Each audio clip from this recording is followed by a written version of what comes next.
years ago, we were still running our company AIM overseas, the wonderful student travel provider. We've been sending students to Italy, and a student sent us back a photo of her looking out over one of the villages in the Cinque Terre. And it was such a great photo that we decided we had to put it up on the wall. And so for years, literally years, that photo of one of these 5 villages sat on our wall, and we'd look at it with the envy, thinking about how amazing it was to have a place like this in the world. But it was still just a photo on the wall. You know, there was nothing unique or different about it, other than being a beautiful photo. But today, I'm going to get to visit that. Isn't that crazy?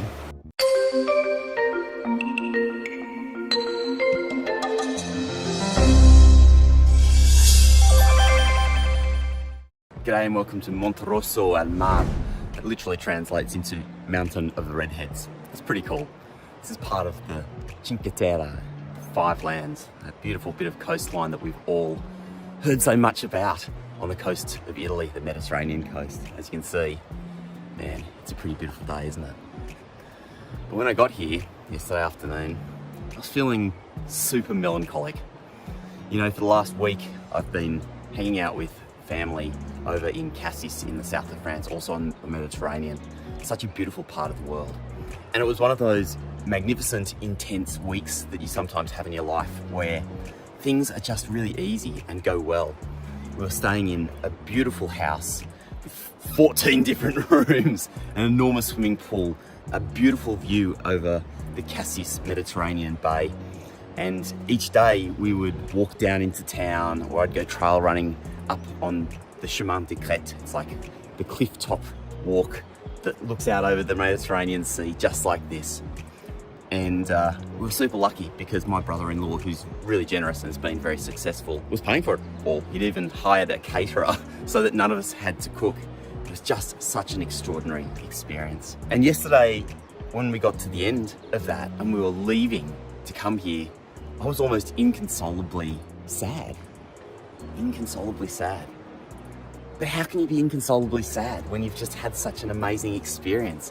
When you're enjoying remarkable views like this? I mean, 99.9% of people in the world will never get to live anything like that. Never get to come to a place like this or like Cassis. And other people don't have the luxury of just having good family around, let alone good family that have worked their way into a situation where they could provide that. So why should I be upset? Why should I be melancholic? And intellectually, there's an answer for it, right? Our brain releases endorphins when things are going well. You know what endorphins are? It's that thing that tickles your brain when you eat a good piece of chocolate or a pastry that makes you want more.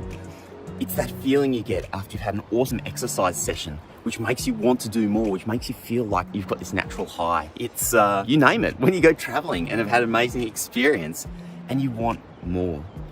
And so for a week, having lived this intense experience and amazing meals being served, swimming in this swimming pool with view out over the Mediterranean, I've been living this intense experience and my brain wants more.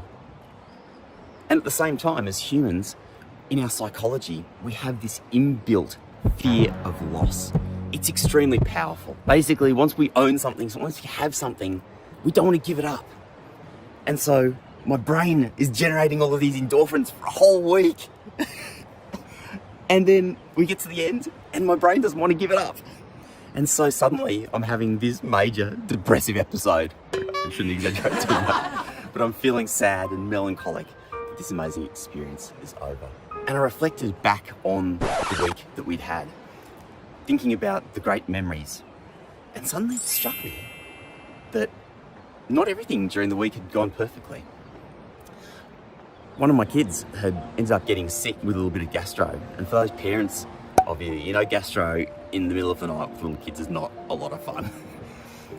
We had a couple of mornings where she'd woken up, you know, feeling nauseous, vomited a bit. And then on one of the last nights, she really slept badly. She woke up about 2:30 in the morning, ended up taking her into the bathroom, and she couldn't vomit. She was trying to be sick just to get it out, and she couldn't get it out.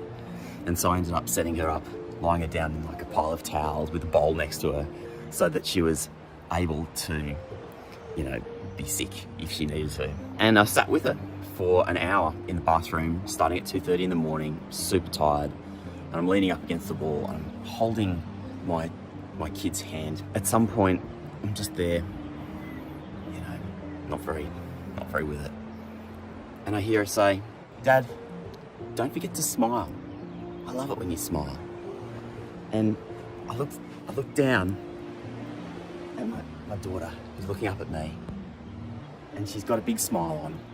And here she is, as sick as a dog, asleep on the bathroom floor, and she's reminding me that I need to smile.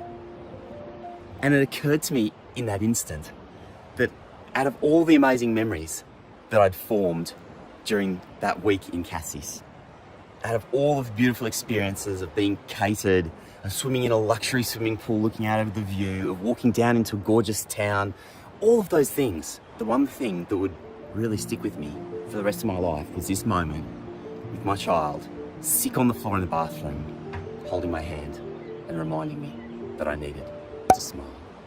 And so yesterday, when I arrived here in Monterosso, suddenly like all of that melancholy, all of those sad feelings just melted away. Because we're always creating new experiences. And sometimes the experiences that we expect are going to be the most powerful ones.